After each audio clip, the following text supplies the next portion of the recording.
गली गली में तोहरे डिमांड चलता, पूरा एरिया के लइका ब्रांड कहता। हरे कर जा गली गली में तोहरे डिमांड चलता, पूरा एरिया के लइका ब्रांड कहता।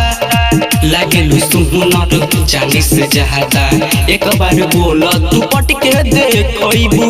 ए गोरी हो हिलाल न तनी सा कमरिया नमरिया लेके जइबू। ए गोरी हो हिलाल न तनी सा कमरिया नमरिया लेके जइबू।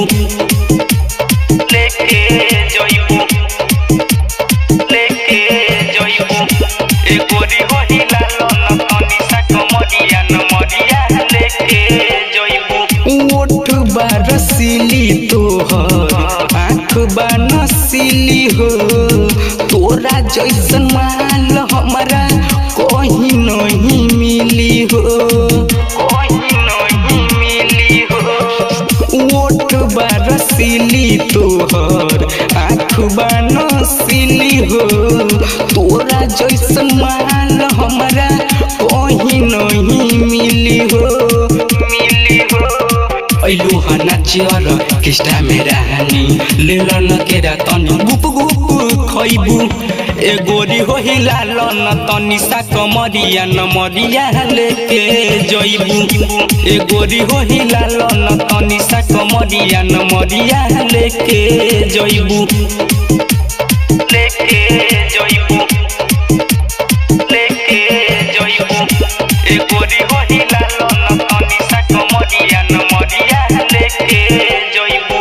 एक तो बारू पातर छीतर लगता रूपरी हो, राइटर रंजन आकाश तोहरे बमरी हो, तोहरे बमरी हो। एक तो बारू पातर छीतर लगता रूपरी हो, राइटर आकाश रंजन तोहरे बमरी हो, मरी हो। पागल कहिलू गाँव के लइका के दे दन चुमा तू काहे लचइबू। ए गोरी हो हिलाल न तनी सा कमरिया नमरिया लेके जइबू। ए गोरी हो हिलाल न तनी सा कमरिया नमरिया लेके जइबू। लक्की रिकॉर्डिंग स्टूडियो नरगा बाजार।